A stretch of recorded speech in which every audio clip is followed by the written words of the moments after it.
ဒီဗီဒီယိုထဲမှာ ResQ CQL ဆက်ဒါမှမဟုတ် ResQ progeny ဆက်နဲ့ကွန်ပျူတာကိုချိတ်ဆက်ပြီး data download ဆွဲတဲ့နည်းကိုပြောပြသွားမှာဖြစ်ပါတယ်။အဲ့လိုလုပ်ဖို့အတွက်ကျွန်တော်တို့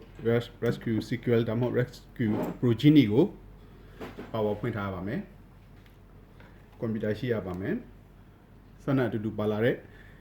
USB ကြိုးရှိရပါမယ်။ဆက်နဲ့အတူတူပါလာတဲ့ memory stick ရှိရပါမယ်။ပထမဆုံးအချိန်ချိတ်ဆက်ခြင်းအတွက်ဒီ memory stick ကိုသုံးဖို့လိုပါတယ်။နောက်အချိန်တွေအတွက်မလိုတော့ပါဘူးကွန်ပျူတာတစ်လုံးကိုပထမဆုံးအချိန်ချိတ်ဆက်မှာဆိုလို့ရှိရင်ဒီ memory stick ကိုသုံးဖို့တောင်းမှာဖြစ်ပါတယ်တစ်ခါချိတ်ဆက်ပြီးတော့ရင်အဲ့ဒီကွန်ပျူတာမှာဒီ memory stick ကိုထပ်သုံးစရာမလိုတော့ပါဘူးအဲ့တော့ဘယ်လိုချိတ်ဆက်လဲဆိုတာကျွန်တော်ပြပါမယ်ဆက်အပိုင်းမှာကတော့ကျွန်တော်တို့ USB ကြိုးကိုဆက်ကိုထုတ်ဖို့လိုပါတယ်ဒါကတော့ ResQ progeny မှာResQ progeny မှာဒီ battery compartment အောက်မှာ USB ပေါ်ပါပါတယ်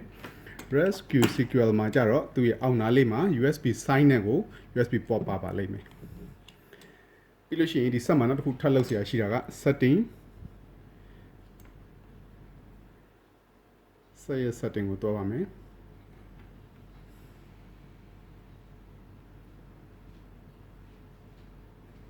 အဲ့ဒီမှာ communication ကိုတွားပါမယ်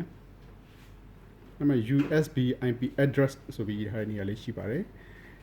စာအဖြစ်တော့ 10.0.0.1 ဆိုတာလေးရှိပါတယ်အဲ့ဒါလေးကိုမှတ်ထားဖို့လိုပါတယ်အဲ့ဒါလေးကိုမှတ်ထားပြီးပေးမယ်ပြီးလို့ရှိရင်ဆက်မှာဒီ USB ကြိုးကိုချိတ်ထားပြီးပြီဆိုလို့ရှိရင်ဆက်ဘက်ကလှုပ်ဆောင်စရာအကုန်လုံးပြီးတော့ပါပြီ USB ကြိုးရဲ့နောက်တစ်ချမ်းကိုကျွန်တော်တို့ကကွန်ပျူတာမှာတော့ချိတ်ပါမယ်အဲ့ဒါပြီးလို့ရှိရင်တော့ကျွန်တော်တို့ကွန်ပျူတာကလှုပ်စရာပဲကြာမှာပါပဲ